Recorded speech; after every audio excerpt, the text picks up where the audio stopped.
Hello, everyone. Welcome to Coffee Tea with me. This is Coach Powell, live in our home studio. My wonderful wife is staring at me across the street, across the stream here. So if I seem a little nervous, it's because she's looking at me. In any case, it's so good to be with you all today. A wonderful opportunity to share insight and information for small businesses everywhere. And I'm so glad that you could join us today as we continue our sojourn on understanding what habits you need to have in order to maximize the opportunities for you in your business. And boy, do I have a wonderful opportunity in front of you all today. Today, we're going to be talking about habits, but not just habits in terms of what you need to do for yourself to grow your businesses and grow opportunities in your professional and business life. We're going to be talking about how do you align those habits appropriately to some of the key components that we've always known within the Coach Powell universe using the VisionQuest 90 process, which is about making sure that your habits are aligned with your vision, with your goals, your sense of mission, and the company you keep, or how a better way to think about that is the connections that you have and the way that habits matter. And that's what we're going to talk about today.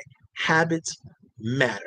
Now, before we get into this concept of how and why habits matter, I don't want to jump the gun here, but I do want to remind you that everything we do at Coffee to You and Me, everything we do at Coach Power Training Development is all about making sure that entrepreneurs and business leaders all over the world are blessed with information, ideas, concepts, strategies that they can use to grow their businesses, their ideas, their concepts, whatever they're trying to do.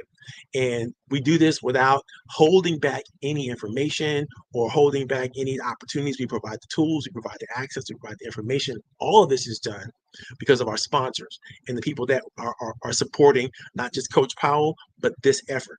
And I can't say we could do very much without those. So if you all will do me a favor and make sure, especially if you're one of the sponsors, put your information in the chat. Make sure people know how to get in contact with you. In fact, this is a business-friendly environment. So if you have any type of opportunities or any type of strategies or events coming up, you want to post that in the chat, feel free. This is an entrepreneur friendly environment, and we want to make sure that business leaders that are around us understand and participate and engage in any way, shape they can.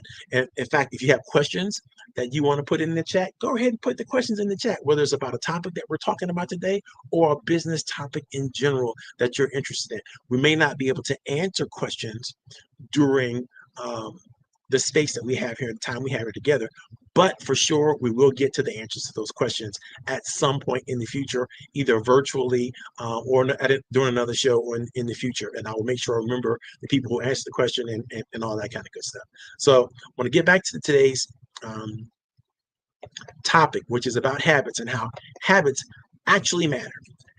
And hopefully you can see this on the screen because this is one of the first times I'm actually going to do this. I rarely share our PowerPoint presentation during this. So you're in a rare moment of opportunity because I want to make sure that this information gets to as many people as possible with the tools. If you want today's PowerPoint session, make sure to send me a text message or put it in the chat or DM me somehow, some way, and I will make sure that you get this information. If you need help developing your own strategy, feel free to give me a call. My information is published right in front of you. It's scrolling underneath the bottom of the screen right now. So let's talk about habits. And first of all, why habits matter. When you get the habit strategy that you need to implement down, and I mean locked in to your unconscious behavior, because that's what habits are. They're your unconscious behaviors. And the more you can take them out of the realm of the unconscious, put them in the realm of the conscious, and then develop them so much that they become a part of your new unconscious behaviors, the better off you can be. But when you get it right, you don't have to fear some of the things that are naturally happening with businesses and business leaders when they get it wrong. And here's what happens when they get it wrong. You lose clarity right off the bat. People don't know where they're going. They don't know which way to go. They don't know, what they should be doing, what's valuable about what they're doing. And because you haven't really understood how to align your habits with vision, mission, goals, and relationships, then your people that you're working with, whether you're working with them in collaboration, or you're working with them as an employee situation, or you're working with them in any capacity that you're working with them, they're going to lose clarity, right? Also, what happens is this momentum stalls. Why is that? Because all of the energy that you need to place into helping people get back on the bus, back on the train, back in the right kinds of efforts, would not have happened had you had consistent, basic human habits that you move forward in your business and beyond. The other thing is credibility goes out the window almost immediately, because your habits are exactly what shows up as you do the things that you do. And when people can see that you're not doing things in ways that work, or ways that are effective, or ways that are meaningful, then they lose faith in you and your credibility goes through the window.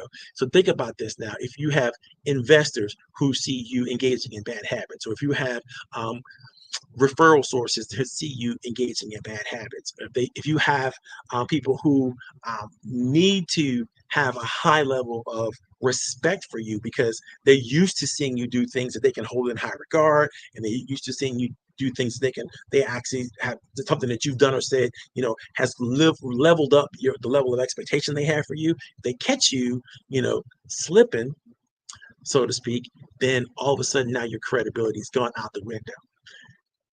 These are the problems, and that's what I want to talk to you about today. I want to talk to you about these 4 different issues that are all addressed in the VisionQuest 90 process.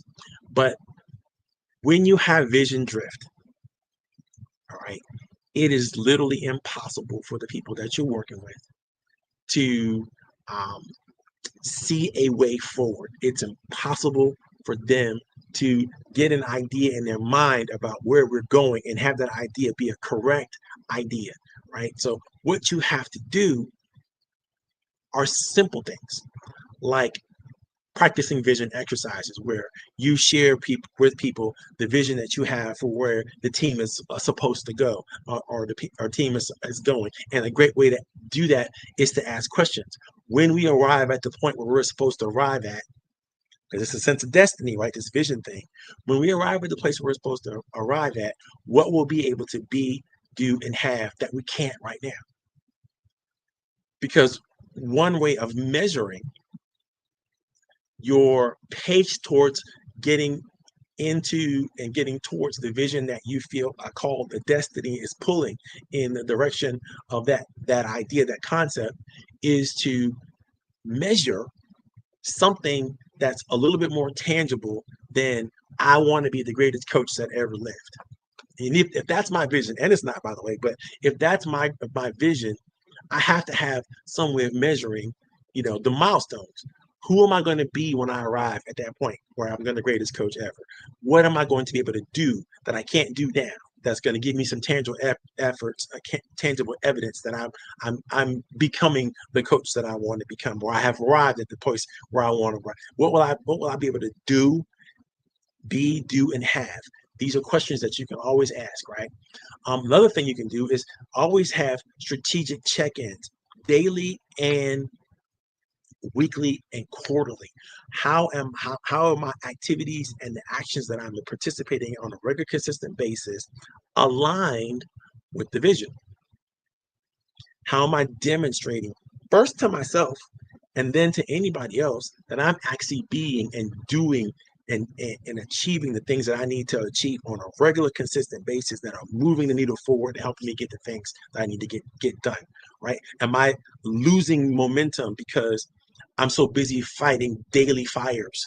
I am doing the habit, the checklist of things that only matter to other people versus the things that matter most to me and personally, and the vision that I have for my team, my organization, my group, whatever it is I'm trying to work with and and do that. Because when I'm fighting fires, when I'm putting out, I'm in the daily grind, right, so to speak, right? Everybody says, oh, I'm in the grind, right? If you're in that daily grind all the time, then when do you really take advantage of opportunities? You can't, even if you spot the opportunities, you can't do anything about it because you're all locked up in this behavior and these patterns of behavior that are taking you off your game, taking you outside of your vision, and you're having vision drift. You're not focusing on your vision because you're focused on other things. When this happens and you get into this vision drift problem, aimlessness settles in. I mean, people, because they don't know where they're going, they don't know how they're going to get there. They have all kinds of questions, and they're asking the wrong questions, as a matter of fact, because, in vision, people need to be asking, how do we get where we're going? Not where are we going? The vision in itself is an indication of where you're going. But if they don't have a good understanding because of the habits that they've inculcated and you've incorporated, and you haven't shared the vision correctly in a way that it turns into daily behavior, in that regard, people don't know how to they don't know how to do it. They don't know, they stop asking the right question, which is the right question is, once I understand the vision, now I need to understand, how do I get there? But if I don't even understand the vision in the first place, I can't ask that second question. That is the action-based questions that makes me engage in the right habits on a very consistent basis. The other thing that happens when we get this wrong is a dilution of the purpose. The mission dilution ideal concept is all about people not understanding and then aligning their behaviors with the big why. Why are we doing this? What's going on? How should we leap forward in our lives and in our business? How do we get to this place where we're not taking the moral dips? And what do I mean by that? When people don't feel like their work is meaningful, they can't sustain an aligned effort in the mission of the organization, the mission of the team, the mission, the personal missions that they may have. None of it works well because they're not sure about why we're doing it in the first place. They don't have a real direct sense of purpose. They don't really have a real clear sense of why, right? Why? We got to answer that question, and we got to make sure that in the answer to that question, we're aligning our behaviors correctly so that, first of all, the question's already answered, and we don't have to worry about that because we're walking the talk, so to speak, right? And talking like we're walking it. This is all critical information to have when you're talking about developing the correct habits, because what is the correct walk? If you get the talk right, that's fine. But what is the correct walk? How do we demonstrate that we're actually doing the things that we should be doing to keep our mission aligned with our daily, regular, weekly actions? I don't know how many of you all have ever participated or been a part of an organization where somebody comes up with a new idea and all of a sudden the direction of the group seems to shift or change. They still want to get to the same vision, but the why they're doing it is changed because somebody came up with a better an opportunity or an idea that got the excitement, and the leaders who are supposed to be the stewards of all the things that are moving forward in the organization are sort of like, well, let's go this way. You guys feel like you want to go this way, we'll go this way.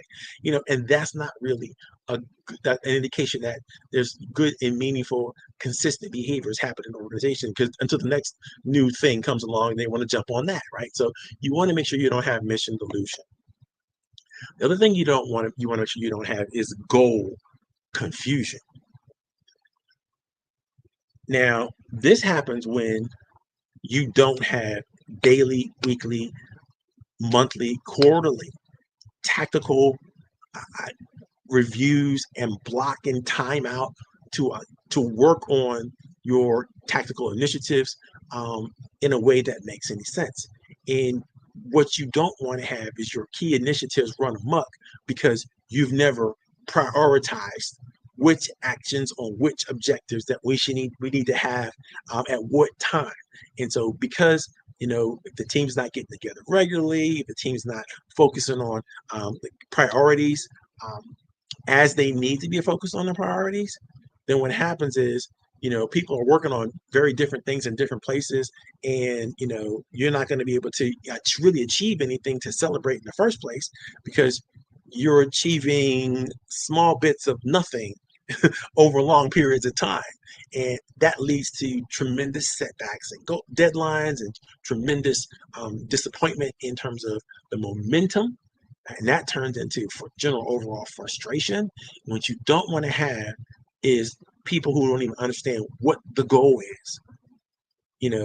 What are we trying to accomplish? Because each goal feeds the other goals and keeps the momentum of the whole organization moving forward. So in a series of goals, not knowing how to break each of the goals down to the daily, weekly, quarterly behaviors that everybody should adopt, or even certain people should adopt because of their particular role in the situation, then you're going to have, goal confusion. Nobody's going to know. Somebody else is going to be trying to do something that somebody is in somebody else's lane, because they see that it's not working the way they want it to work, or things are not, progressing as far as fast as they want it to progress. So they're going to jump in and rescue this person. And that person's going to be like, if you're going to do my job, then I'm going to do something else, because, all of a sudden things are not going to work well. So we've gone over vision drift, we've gone over mission dilution, we've gone over goal confusion. The next thing we need to talk about, and I'm going to ask you the question, in terms of how your particular ideas are dealing here. How do you work with your connections? How do you make sure that the people that you're working with, that you're connected to, don't suffer from connection breakdown? And this is really simple, but it's very difficult for people to think about, especially when they're overwhelmed with activities going on all the kind of and everywhere, and they're trying to do too much with too little time and too little lack of organization, discipline, all that kind of good stuff. And so it's important that you never skip your regular one-on-ones. Never, never, never, never. If you can help it as a leader, your opportunity to engage personally with every person on your team, which means you can't have 10,000 direct reports. It's just impossible for you to spend the time individually with the people that you need to spend with them, to signal that their relationships are important, right? If their relationships aren't important, then of course you don't meet with them. But if the relationships are important, where you need to have regular, consistent pace of meeting and working together and collaborating with one another, and understanding where things are coming from, because when you don't, connection begins to break down. The other thing is your weekly or your team meetings, have to happen on a regular, consistent basis. And I mean, if you're not meeting with your team at least every 2 weeks, even if it's just for 20 minutes of reporting out or checking ins or whatever you call them, I like giving people what I call attaboys, or a process that I created called the RAP approach, right? Telling people how I respect them, how affectionate I am to them, and giving them the praise. RAP is an acronym: respect, affection, praise, right? Delivering on that promise and making sure that everybody else is doing the same at least every 2 weeks, right? Will keep you from falling into that place of connection where people don't feel like they matter. People don't feel like the team matters. People don't feel like the individual matters. And that makes a difference, because when you get it wrong, trust erodes, right? And trust is the mechanism that makes everything work better. Let me say that again. Trust is the mechanism that makes everything work better. When people have trust, they give you the benefit of the doubt. So even if things don't look the way they're supposed to look, because they have trust, they believe and faith in whatever it is that you're doing, they're gonna ride with you. They're still gonna come out. They're still gonna do the things that that need to be done, because there's trust, high trust. When there's low trust, it's impossible for a person to justify or rationalize why they should be doing the things that they're currently doing. And so you have to ask yourself as a leader, am I supporting and am I creating through my behavior a high trust environment? Right? Communication goes down. People stop talking to one another, right? People stop communicating to one another because they go, it doesn't matter. Whatever we're doing doesn't seem to be aligned to anything that makes any sense. So why should we talk? Why should we communicate? We don't even want to. And you'll find people will want to opt out of the meetings that you're having because the meetings are ineffective. They're not really offering anything that is of any real clear advantage for anybody involved. The next thing that happens, and this is the most crucial thing that happens, when you are moving into the area of connection breakdown, your high performers totally disengage. In fact, if they don't completely and thoroughly disengage, they depart from the scene. They really can't. And I have to stress this. Your high performers need to be the people that you connect with the most. They need to be the people that you communicate with the most regularly, consistently, in everything around what's going on. Why is that? Because without them, because of the Pareto principle, 80% of everything that you're doing gets disrupted, and it gets it's when you have to find somebody else to replace a high performer. You got to go through that whole recruitment, that whole engagement, that whole involvement, and that whole testing of making sure you're doing it right, and that takes your time away from focusing on the things that you need to be focusing on to move you forward. So you can't afford to lose your high performers. You have to engage with them regularly and consistently. And you have to have the kinds of behaviors where they feel supported, or they feel seen, or they feel understood. And if you're not doing that as a leader, you're making huge errors, and you're causing yourself to have to repeat the building process of onboarding the right people, getting them fully engaged, and that all takes time. And by the way, nobody has more time. We all have the time that we have. We don't have any more time. And so because time is so precious and so valuable, it is important that you not waste it with bad habits. Now, the VisionQuest 90 process, which is a process I created years ago and I use with every client I ever onboard. If you're really thinking about becoming a client of mine, you can just engage with me based on the information that I'm sharing right below. So there's no reason why you can't reach out to me, text me, call me, whatever that is. All that information is right there right below the screen. But here are some tips and techniques that are part of the VisionQuest 90 process that I suggest that you engage in. Highly. That's why I wrote them down here for you to see. You can copy them if you want to, do whatever you want to do with it. I suggest you get some help with these things though, because these are some things that an excellent coach is already good at helping people to do. What's a habit audit? A habit audit is to take 2 or 3 weeks of very copious notes about what you do every single day that matters, and what you do every single day that doesn't seem to matter. Because you want to have an understanding of your unconscious habits, your biases, your motivations that are not directly aligned with the vision and the goals and the people and the mission that you have already well thought through, designed, and created for yourself. Right? You want to do a habit audit because you want to check to see if you are actively engaging in the habits that matter. Oh, I got to post this. This is, Leah shared this. Yeah, thank you, Leah. I really appreciate the gift of your attention, and I really appreciate your feedback and the ideas that you're sharing out there with us. It means a lot. I can't even tell you how much it means to have, your support and that kind of stuff. Well, let's get back to number 2.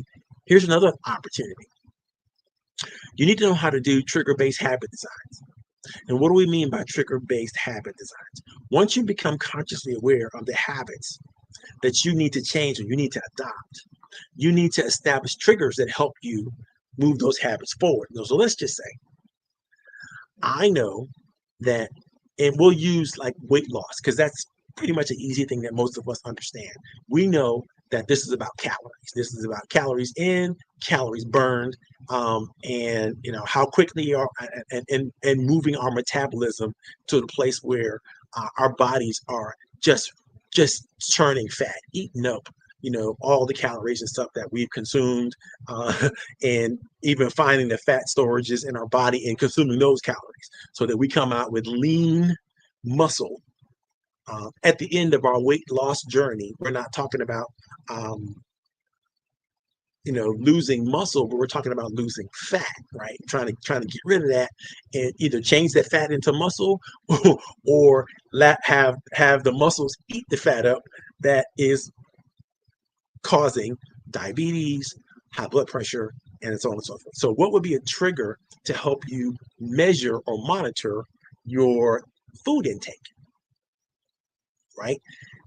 A trigger would be, first of all, if you carry your little notebook around with you all the time, whenever you eat, you have to put in your notebook what you're planning to eat before you eat it, right? So even the taking of the notes and deciding what you're going to intake is a trigger to help you not consume the things that you don't want to consume, but to consume the things, begin a habit of consuming the things that you want to consume.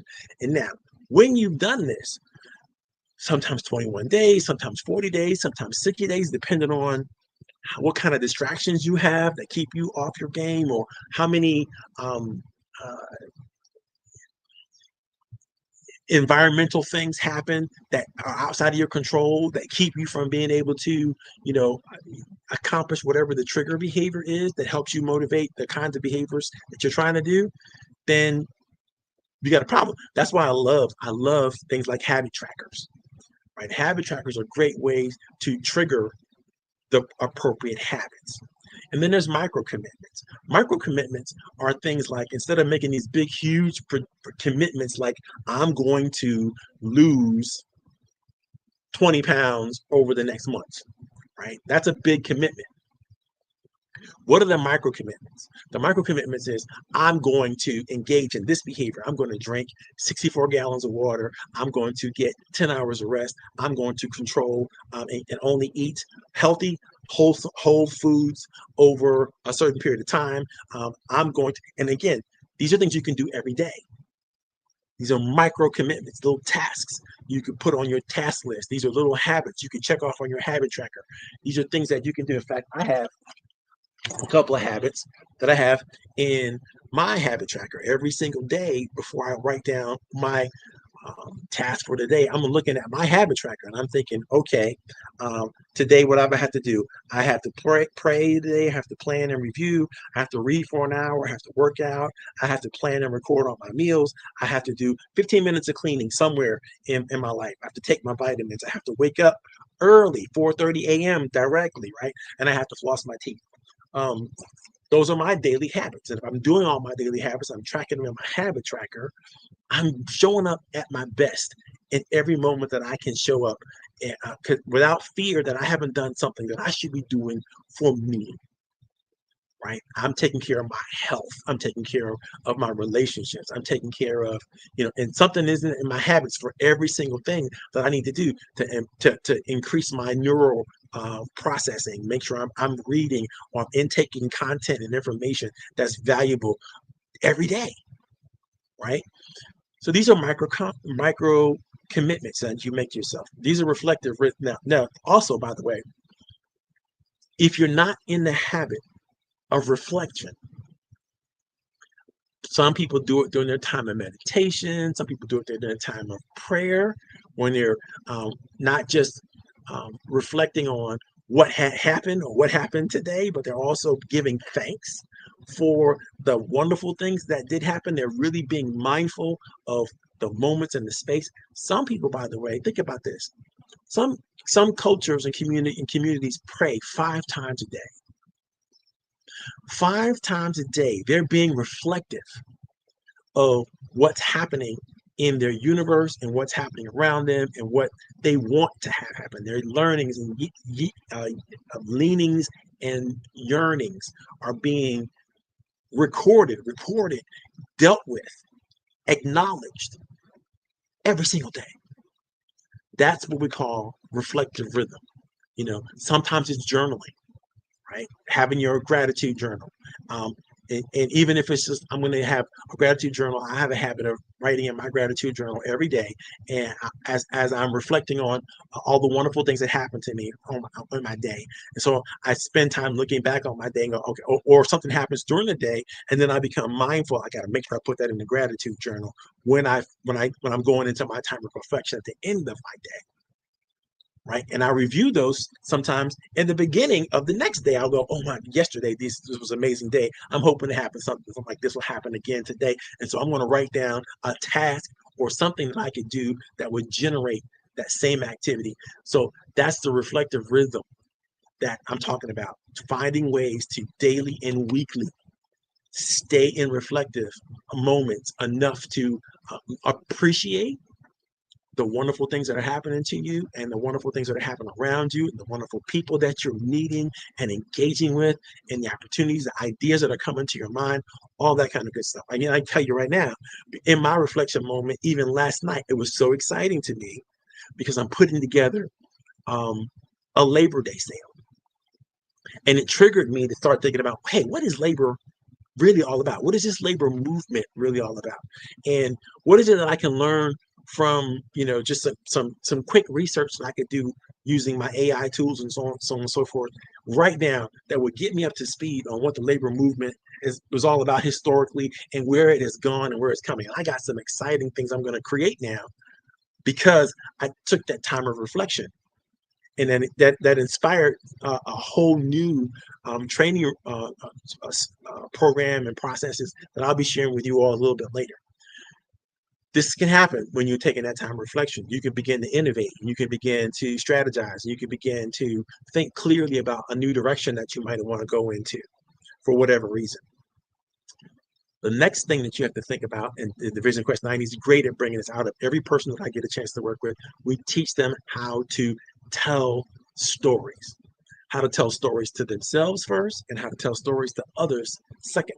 These stories help you begin to model the kinds of behavior that you want to model. And it helps you begin to engage and work with people in ways that make sense and that are aligned, again, with your vision, your mission, your goals, and your connections. Right? All of these are part of the VisionQuest 90 process. And the reason why we created this in the first place was to help people grow and help people achieve at high levels. This is the overall view of the VisionQuest 90 program. And it is the end of the last series of more than 23 coffee, tea, you and me as we've done for the last 23 weeks, right? 23 weeks, that's almost, that's half a year. That's how long we've been working on this, right? So if you want to go back and watch previous videos and understand more about this, but the VisionQuest 90 process is all about this, making sure that you have a well-integrated, well-written, well-planned sense of destiny, achievement, execution, purpose, and connection. All 5 of these areas come through. The habits point, for me, is the most important point. As a coach, because I understand that it's my job to help people behave in ways that their vision comes to life, behave in ways that their mission is clear and defined, not just in ways that are personal to them, but others can be able to see it. And then they're behaving in ways that their goals are being achieved and their lives are being growing in a way that is useful to them, and they're providing meaning, relevance, and significance to themselves and their partners, and they're having relationships with people correctly so that those relationships can turn into the fulfillment that they desire. I'm no longer into success. Success is easy. I'm into fulfillment. I'm into thriving. I'm into living the life that you were supposed to live. And I don't believe that anybody was here to be oppressed, depressed, downtrodden, or any of that stuff. I believe we're all here to thrive. But learning how to thrive is something that we need to work on with each other and to help each other get there. That's what Coach Power Training and Development is about. I'm going to give you guys some resources. This is some of these resources, some of my favorite resources, especially Atomic Habits by James Clear. If you haven't read that, make it a part of your daily reading. Make it a part of, just break it down in the smallest chunks and to read a little excerpt every day. Listen to it online if you need to, or find ways to do that. Engage with this content. The other content that I would highly suggest for you is the 7 Habits of Highly Effective People. I am a Coveyite. Stephen Covey wrote this book, and I don't even know how many years ago, but I remember learning about it for the first time, and I was still in college, and I still use it as my personal Bible on effectiveness and how to help people move forward. So a lot of stuff that you hear me saying are not derivative, but more additive to what Dr. Covey has taught me, and I have learned over many, many years, not just reading all of the Covey books, but this is the core book, the 7 Habits of Highly Effective People. But I've read all of Dr. Covey's works up until I'm looking at them on my shelf right now. I have the 8th Habit right there, which is a great book, again, written by Dr. Covey, who brings in a lot of what now professional theorists when it comes to creating and consulting people to move themselves forward. They have to know the 8th habit is all about relationships. It's really, really all about, connecting all of the habits that he talks about in the 7 habits in a way that manufactures and grows relationships. And it's much bigger than the 7 habits. So, but you need to start with the 7 habits, and then you can get into the 8th habit. But and there's so many more books that Dr. Covey has written over time. The last thing I want to mention about all this habit stuff that I've been talking about, and collecting it and creating it in a fashion where your habits, your daily walk is aligned, is this: there are profound neurological brain function issues that are developed and designed to grow you as a person. When you can have the perfect alignment, and I won't say perfect, I will say just general alignment. And because when you start using words like perfection, it's moving into the impossible. And what's possible always for everyone is to truly, truly align their daily walk and talk with all the things that matter to them most. And I know that to be true because I've helped thousands of entrepreneurs and business leaders do it. I've done it myself. And it's important because when you get this right, what you're going to be able to benefit from is, and I'm gonna geek out for the next couple of minutes, so please forgive me. This is stuff that us behavioral design specialists kind of know a lot more about than your normal average everyday individual. So I'm just going to share some of the tips and some of the secrets. Right, you're going to experience what we call neural coherence and integration, meaning your brain is going to function better. All right, you're going to have more elasticity. You're going to have greater connection between your mind-body connection is going to work much better when you practice the things we're talking about. Number 2, you're going to have deeper engagement of the automatic regulation system. This is basically the understanding that as you build muscle memory in your brain, the habits that you need, the healthy, constructive, useful habits, instead of the accidental habits that you bumped into, you now get to purposefully design and develop habits that matter to you mostly, and they're going to become automatic. They're going to become things that you just do, and they're going to, people are going to go, wow, I can't believe you, blah, blah, blah, blah, blah. Whatever it is that you're doing, whatever it is they're witnessing, but you have developed the discipline, the practice, and you have worked through everything you need to work through to make whatever it is you're doing that people are so impressed with a habit. And it's easy. And you start to build, and once you start to build a discipline, by the way, you can innovate quite easily. But you cannot innovate in places where you have no discipline. That's a Coach Powellism. You're going to write that down for those of you who are listening. Number 3, stronger reward motivation loops. You are going to be able to help others and understand empathetically what makes other people motivated. And you're going to be able to, because once you understand and can regulate your own motivation, you can start to see how other people are lacking in certain spaces and helping them figure out the right reward motivation systems and loops that will help them move themselves forward. But you got to start with self. Because if you start working with other people and you're not feeding yourself from that same information system you have it in, you're not speaking with integrity.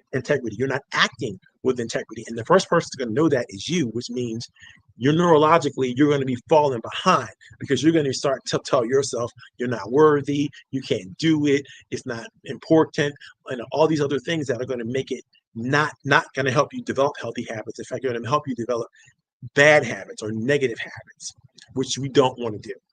The 5th thing that's going to happen is you're going to have identity-based plasticity. What I said, I mentioned neuroplasticity earlier when I talked about developing your neurological, your brain, right?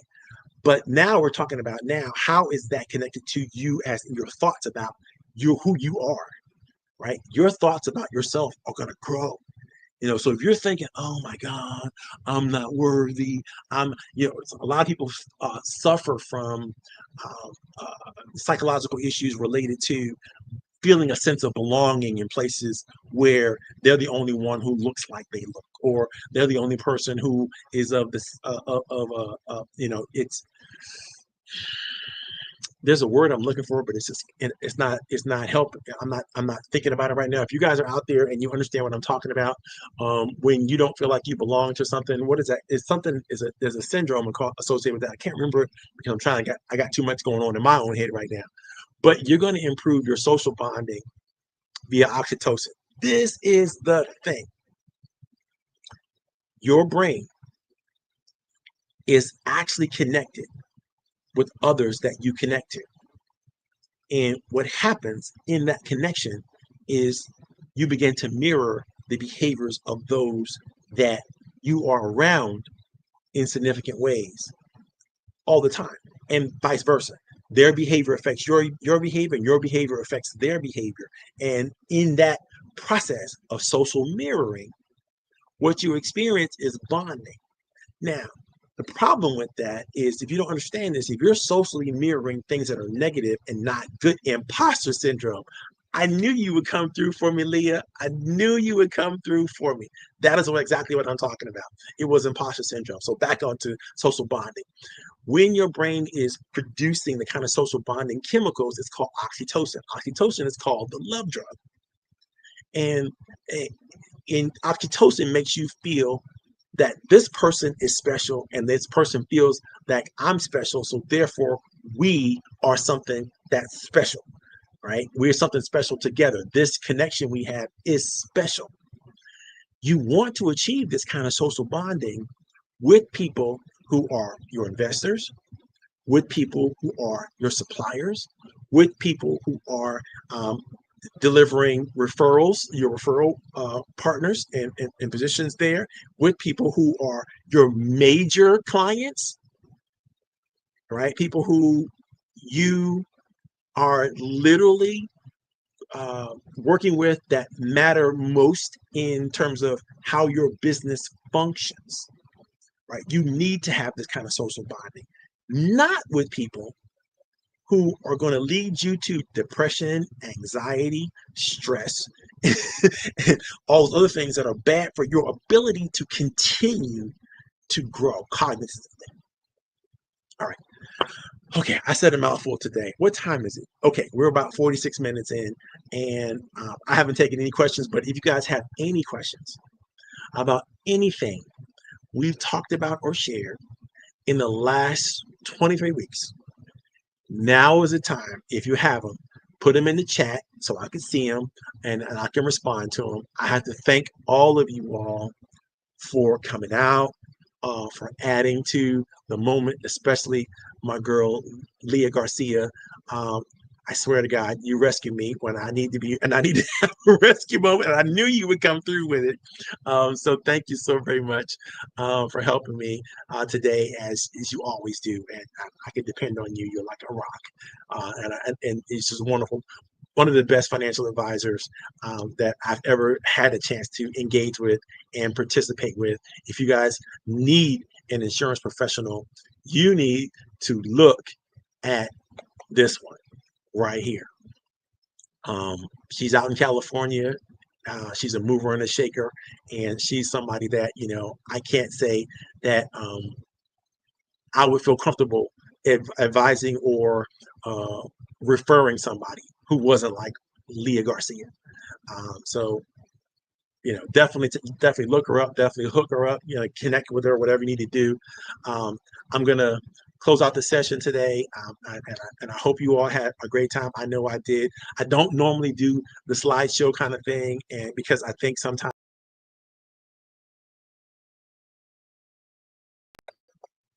how can I put it, stay with me right here, face to face, and not get caught up in anything else, right? Don't get caught up in the background. Don't get caught up in anything else, because I need you to engage as much as you can. And I know that you guys are on screen, but I'm used to being on screen, and I'm used to, getting that feedback that I need to get from people from working with them. So that's the important part of, I know, creating the environment of learning for other people. But I do know that sometimes, there's a lot of word choices and a lot of things that are useful for you to see. That's why today I specifically organized this in this way. It's a question. How do I best prepare my team for the change that they will need to make to get to that next level? That's a great question. And there are a myriad of answers to that question, because they are going to have to behave differently in order to accept these new challenges, new opportunities, and so on and so forth. And what you need to do as a leader is to figure out what those behaviors need to be to totally align to your vision, your mission, the goals that you set out there. And if the behaviors that you are wanting the teams to participate in, the groups to participate in, you have to first have to publicly demonstrate, right? They have to see that you're walking it like you're talking. They have to see that you are actively doing the things that you need to do for the reasons. This is my vision. This is my mission. These are my goals. These are my relationship and communication strategies I need to do. And they need to see that actively. So you need to, I used to have this habit, and I still do, really, when it comes down to it. If I'm in charge, I'm assuming that I'm doing all the work. And I know exactly what the work is that needs to happen. And so all the rest of you all just have to follow me, right? But that's bad, because I realize that if I haven't communicated effectively why I'm doing the things that I'm doing, because I'm too busy doing to do that, then I'm leaving people behind. And they're not necessarily going to say to me, "Hey, boss, slow down. Let me catch up to you," or "What's going on with you?" Or even if not about a boss, maybe it's a collaborator, or maybe it's a supporter, or maybe it's something else. And I'm not taking the time to say, "Well, here's the vision. Here's and getting their buy-in to the vision. Here's the mission, how we're going to do it, why we're going to do it," getting their buy-in to the mission. Setting out the goals. Here are the goals that I see that's going to help us get to and stay focused on the mission and the vision. And basically, and here are the regular habits that we need to have, and here are the connections we need to build. All those things are important to brilliantly articulate for ourselves first, and then to our teams, and get their buy-in. Because if without their buy-in, they're not really in. If you don't, if you don't hear them saying, "Oh, I'm thinking that we might want to try this," or they're not adding their thoughts and ideas to the things that you need to do that's aligned with the vision and the mission and the goals, right? Then they're not with you. If they don't have anything to say, then either they're not ready to perform, or they don't have any new ideas, or they're waiting for you to tell them everything that they need to hear and understand what there is, because human beings behave the same way everywhere all the time. As long as you speak the same language, then there's no reason why you can't get them to level up with you. They just have to be with you to level up with you. And obviously the years of experience that you have and the talent that you have, it's very difficult to pass on. So you have to figure out, of all those years of experience and talent that you have, what is most important, what is most critical in terms of behavior that you can see your team engaging in, that will give you the safety valve to say they got it, right? And if you can't do that, then you're just not going to be able to get them where you want to get them. The leader, there's an old saying, and I don't even remember the saying, but it's something to the fact of, a question that you might ask as a leader: if I'm leading and nobody's following me, am I really a leader? And sometimes you got to go back to get those people that you distanced yourself from, or you got left behind, or you move so fast in front of them that you kind of like, oh wow, I'm in a different stratosphere and they're not with me. That's not leadership. You should be able to look right over your shoulder and see your people. And no matter how fast or how slow you're going, they should be with you. You're in front, but they're right behind. I don't mean far behind. I mean right behind you. And if they're not, it's because there's misalignment. And what's happening is mission creep. What's happening is all those things that we discussed earlier today. The vision, the mission, the goals, the connections. Nothing is working right. And you can check all those systems, but that gets into a whole bunch of details that probably you can't get to without talking to me personally. So I wanted to share that. Let me see what else is out there. Getting their buy-in is huge. Much gratitude, Coach. Thank you. I got you. And why are we talking about John Maxwell? Because maybe I must have missed something, or I didn't share something. Come and connect with me. Let's enjoy coffee, tea, chat. This. I want to put this out there. Leah shared this, and this is how you get in contact with me in case you want to. And you should want to, by the way. That's all her information right there. Oh, that's a quote from John Maxwell. He who thinks they're a leader and as yet no followers is simply talking, taking a walk. I love it. Thank you so very much for that quote. He's not the only person who said something similar to that, but he is a great one. So I really appreciate your thoughts there, Leah. All right, guys, it's 54 minutes in, and I got to go because I got some other things I got to do today. Thank you for all paying attention and share with us today. This is the end of a 23-week process, and we're going to get into the next workshop next Friday. We're going to get into another series that probably is going to be related to building your relationships in ways that make sense, your professional relationships that lead to people wanting to be on your advisory council or your board of directors or whatever that is. But you got to do the work and build relationships before you invite people into those things. So that's probably what we're going to be talking about for the next couple of weeks. But I'm not sure yet because I'm baking up some stuff. But in the meantime, if you need to get in contact with me, again, my information is scrolling across the screen. You can always go back and watch this stuff on demand, whether you're watching on YouTube, LinkedIn, Facebook, or even now Instagram. So that's it for Coffee Tea and Me today, guys. I had a great time. I'm checking out. Bye.